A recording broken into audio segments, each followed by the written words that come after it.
राधे राधे। आप देख रहे हैं तिलक पत्रिका। मैं हूं आपके साथ सुशील गोस्वामी। आज गोपाल कृष्ण गोस्वामी महाराज को भू समाधि दी जा रही है। उससे पूर्व यहाँ उनका जो पंचतत्व का शरीर है वो दर्शनों के लिए यहाँ रखा हुआ है। गौशाला हॉल में हजारों लोग देश विदेश के यहाँ आ रहे हैं, उनके दर्शन कर रहे हैं, पुष्पांजलि भेंट कर रहे हैं, अपनी श्रद्धांजलि भेंट कर रहे हैं। आइए उनके भक्त हैं, उनसे जाने क्या कहेंगे वो इस बारे में। आपका शुभ नाम? देवकी देवीदास है। देवकी देवीदास है। क्या कहोगे, आज महाराज के आपने दर्शन किए, क्या मन में भाव आ रहा है? मन में यही भाव आ रहा है कि महाराज बहुत मतलब हम अनाथ से हो गए कि महाराज इतनी जल्दी चले गए। ऐसा किसी ने भी ऐसा इमेजिन भी नहीं किया था कि महाराज इतना जल्दी हम सबको छोड़ के चले जाएंगे। हम सब बहुत उनका एसोसिएशन देख रहे थे कि हमें और भी एसोसिएशन मिलेगा महाराज जी।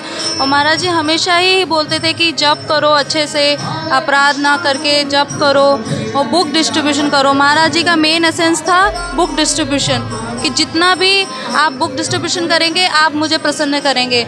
आप मेरी पर्सनल सेवा करेंगे, मैं उतना प्रसन्न नहीं होऊंगा, पर आप बुक डिस्ट्रीब्यूशन करेंगे मैं डायरेक्टली हैप्पी होऊंगा और आप लोगों को आशीर्वाद दूँ। आपने बुक किया? यस, हाँ जी, भगवत गीता और भी प्रभुपाद की जो बुक्स हैं। और हमेशा महाराज जी एसेंस देते थे कि हमें प्रभुपाद की बुक्स को पूरा पढ़ लेना चाहिए, क्योंकि क्या होता है कि हम प्रभुपाद की सारी बुक्स को नहीं पढ़ पाते हैं और उनका एसेंस को नहीं जान पाते हैं, और फिर हम अन्य बुकों में टाइम इन्वेस्ट करते हैं। तो महाराज बार बार ये कहते थे कि प्रभुपाद ने इतनी बुक्स लिखी हैं, इतनी बुक्स करा है कि उसको हम पूरे जीवन में भी अगर पढ़ लेंगे ना तो हमारा जीवन भी कम पड़ जाएगा, पर प्रभुपाद की बुक्स हमारी समाप्त नहीं होंगी। बुक्स पढ़िए और जीवन में उतारिए। जीवन में उतारिए, स्पेशली प्रभुपाद जी की बुक्स, कि प्रभुपाद जी ने जो भी लिखा है उसे पढ़िए और उसे अपने जीवन में उतारिए। आज बहुत ही हम लोगों के लिए दुखद दिन है कि महाराज हम सबको इतना जल्दी छोड़ के चले गए। फिर भी हम महाराज जी का हमेशा आशीर्वाद देखेंगे कि महाराज ने बोला था कि मैं चाहे रहूं ना रहूं पर मैं हमेशा आपके साथ रहूं। उनकी यादें, उनके सिद्धांत रहेंगे, हमेशा रहेंगे। महाराज बोलते हैं कि अगर आप लोग मेरे जो भी मैंने बोला है उनके इंस्ट्रक्शंस को फॉलो करेंगे तो सदैव आप हमारे साथ ही हैं। आपका शुभ नाम? मंजू ढोंडियाल। मैं भी दिल्ली से आई हूँ। और जी मैं मतलब महाराज जी के जाने का इतना हमें गम है कि हमारे स्पिरिचुअल पिता है ना, हम बिल्कुल इस तरीके से अनाथ हो गए। मतलब हमारे स्पिरिचुअल पिता जब चले गए ना तो मतलब शब्द ही नहीं है उनके बारे में, क्या बोले क्या नहीं बोले। कब से जुड़ी आप महाराज से? महाराज से हमें 13 साल से जुड़ी हुई हूँ। इस 13 साल के बीच में क्या परिवर्तन देखा अपने भीतर? प्रभु जी जैसे जैसे हमने इस्कॉन की जितनी थी नियम पालन उसको फॉलो किया, और अपने आप में मैं यही हूँ कि मतलब भक्ति से ज़्यादा जुड़ी। मैं ठाकुर जी के नज़दीक बहुत ज़्यादा आई। हमें इससे पता चला भक्तों के साथ हमें कैसे रंगने से चाहिए। भक्तों का मुझे संग मिला। ये एक मेरा परिवार है, मतलब जो भौतिक परिवार है और ये स्पिरिचुअल परिवार, इसमें बहुत फ़र्क है। यहाँ पे बिगर भेदभाव के सब एक दूसरे की मदद करते हैं। मुझे इस्कॉन ने बहुत कुछ सिखाया। बस मुझे दुख इसी चीज़ का है कि महाराज जी की दीक्षा से मैं वंचित रह गई हूँ। हरे कृष्णा। आपका नाम माता जी? हरे कृष्ण। मेरा नाम श्रीनारायणी है, मैं दिल्ली से हूँ। दिल्ली से आई हैं जी। कैसे पता चला कि महाराज जी अब हमारे बीच नहीं रहे? मैं गुरु महाराज के साथ देहरादून से ही थी। अच्छा, देहरादून थे आप?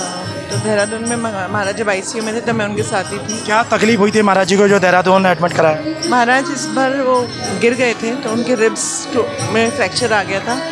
उसके बाद फिर हार्ट अटैक कॉन्सिक्वेंस में आया। कितने दिन रहे देहरादून में एडमिट? लगभग 3 दिन। 3 दिन। इन 3 दिन में कुछ खास विशेष ऐसा अनुभव आपने देखा?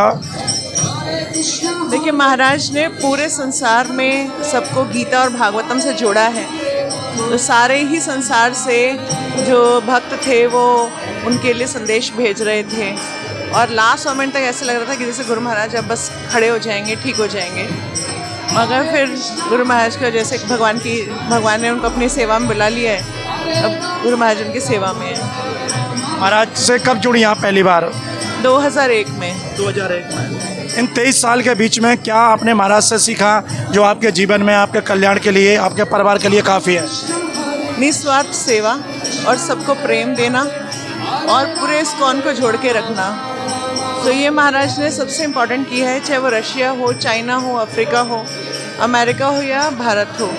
हर जगह महाराज ने श्रीमद् भगवत गीता, भागवतम का प्रचार किया, चैतन्य चरितमृत का प्रचार किया, और सभी भक्तों को सिखाया कि कैसे हम भगवान के साथ जुड़ सकते हैं, 16 माला का जप कर सकते हैं।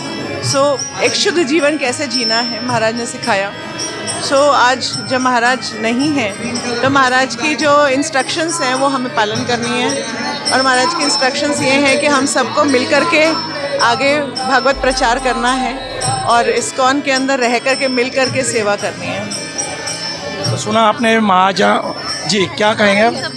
महाराज जी हमेशा इस समय एसेंस देते थे कि विग्रह सेवा करना है, सभी भक्तों को अपने घर में विग्रह सेवा करना है। और महाराज स्वयं भी इसका एग्जाम्पल खुद देते थे कि वो खुद भी विग्रह सेवा करते थे, चाहे उनका स्वास्थ्य ठीक है नहीं है, नित्य नियम उनका हमेशा मंगला आरती। महाराज अपने हाथों से स्वयं विग्रह का सेवा करते हैं, मंगला आरती करते हैं और विग्रह सेवा करते हैं। तो महाराज अपने आचरण से कि अपने उससे एग्जाम्पल देते थे कि हमें भी उन्हीं की तरह मंगला आरती आना है, मंगला आरती करना है और विग्रह की सेवा करना है। और महाराज जी बहुत ही हम्बल थे, बहुत हम्बल की मतलब कोई उन्हें कुछ भी कहे, शुरुआत से लेके उनकी जीवनी से पता चलता है कि महाराज को कोई किसी ने भी कुछ भी कहा, महाराज कभी भी उस चीज़ पे रिएक्शन नहीं देते थे, चाहे ऊंचा बात हो चाहे नीचा बात हो, महाराज हमेशा बहुत हम्बल रहते थे। हरे कृष्णा। तो सुना आपने महाराज के जो भक्त हैं उन्होंने एक ही बात कही है कि महाराज की जो भावना थी वसुदैव कौटुंबकम की, सब पूरा विश्व भर के लोगों को कृष्ण भक्ति से जोड़ा, कोई भेदभाव नहीं किया कि ये भारतीय है या पाकिस्तानी है या रशियन है, सबको भगवान नाम दिया। प्रभुपाद जी का जो ज्ञान है, उनकी पुस्तक है भागवतम हो या गीता, वो उनको भेंट की और सबको सेवा समर्पण यही उन्होंने सिखाया।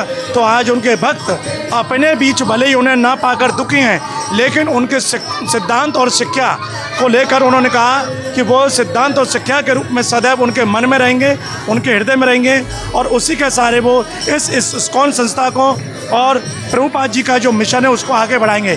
तिलक पत्रिका के लिए अपने साथी कैमरा पर्सन रिंकू वर्मा के साथ वृंदावन से मैं सुशील गोस्वामी।